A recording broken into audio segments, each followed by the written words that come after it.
Good day, everyone. My name is Karthik. I'm from Mastercard. Hope all of you have been keeping well and staying safe. Thank you for being here with us today. Before I begin, I would like to extend my gratitude to Fazal Bahardeen and his team at Crescent Trading for making this event possible. For those who are not aware, Mastercard and Crescent Trading are long-standing partners. Together, we have launched numerous reports in the halal travel space, including the Global Muslim Travel Index. Our organizations share the same objective, empowering businesses and governments with the data insights they need to make strategic decisions. And I'm going to be talking about payments and security in payments as my topic today. Let's move to the next slide. The expansion and growth of digital platforms and services has created numerous opportunities for businesses to connect with consumers. The COVID pandemic has only accelerated the adoption of these digital products, and consumer habits have forever changed, and this is also evident in the food industry. Asian consumers are set to double their spending on food to more than $8 trillion by 2030. Much of the demand is going to come from changing consumer habits in an increasingly health conscious, digital savvy region fueled by a rapidly growing young population. Online food delivery, for example, is expected to more than triple in Southeast Asia by 2025. Now, all this means that there is a lot of change in the ecosystem that we need to plan for. Today's consumers are digital first and they are demanding greater flexibility in how they interact with businesses and how they want to pay. Now, what does digital first necessarily mean as a first step? It means 80% of consumers prefer to shop at stores that have both an in person and an online presence. 60% of consumers say that they would avoid merchants that do not accept electronic payments. So it's all about convenience, it's about the ability to merge online and offline physical presence. The shift towards a digital first life has not been without its share of challenges. We've also seen an increase in cybercrime. Cybercrime earnings are higher than even regular crimes, and therefore it obviously attracts a lot of people into the industry. Cybercrime was going to cost the world $6 trillion per annum in 2021 and beyond. There is a 49% increase in overall cyber attacks, and we're also seeing a lot of attackers shift their focus to Asia Pacific.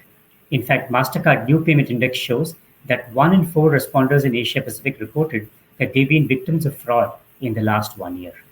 And when it comes to safety and security, you will all agree with me that the majority of the responsibility, the brunt of the responsibility, ends up falling on the businesses. Let's move to the next slide. The food delivery business is particularly attractive to fraudsters. So, what can merchants do to minimize food delivery fraud while continuing to give customers the services they enjoy? I think first, we need to understand consumers and their expectations. Just like businesses, a lot of consumers have been forced to go online for the first time due to the pandemic. So they're not very computer savvy or mobile savvy, but they demand a seamless customer experience. But at the same time, we need to make sure that the experience is safe and secure. Consumers are also growing more anxious about their personal data safety online. And consumers believe it is the merchant's responsibility to keep their personal and transaction data safe if they're transacting with you. And we've also seen a lot of surveys that show that consumers are likely to terminate a relationship with a merchant even after a single instance of data theft or fraud, no matter how small. With so much on the line, it's obviously very important for merchants to take proactive measures to defend against data theft and fraud. Let's look at some of the fundamental ways in which this can be ensured. One, moving to dynamic authentication rather than a static password.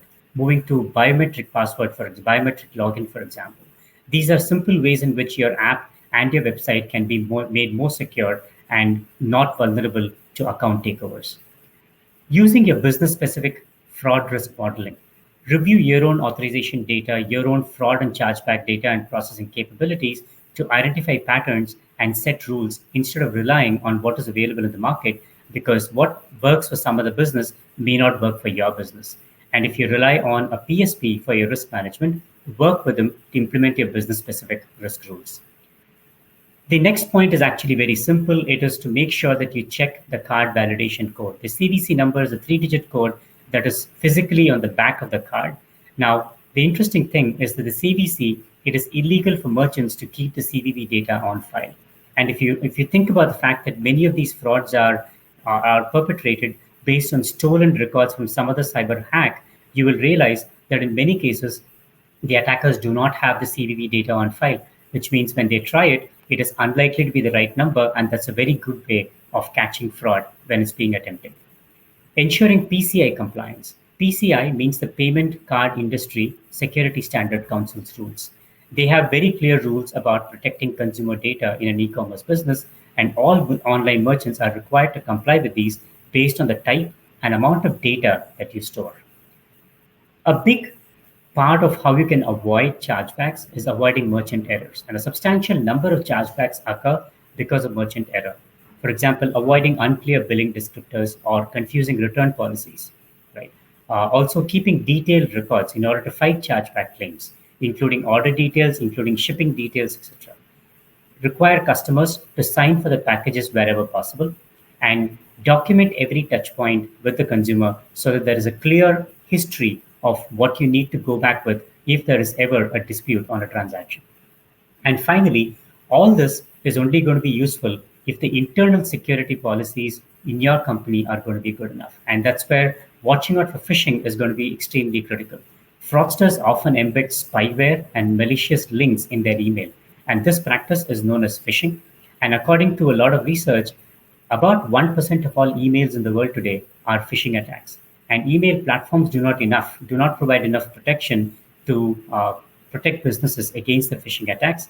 And therefore, educate your employees to spot such emails and make sure that they report back to the IT person whenever they see such emails. And that's an extremely important step in making sure that data about login and all the other details of your business are not compromised. The last piece that I would add is to make sure that you protect against a most common attack called DDoS. It's called distributed denial of service. What it means is that there is a malicious actor who's flooding your web server or service with a lot of traffic that it disrupts your normal operations. And there are ready-made tools available to make sure that your website and your app are safe from DDoS attacks.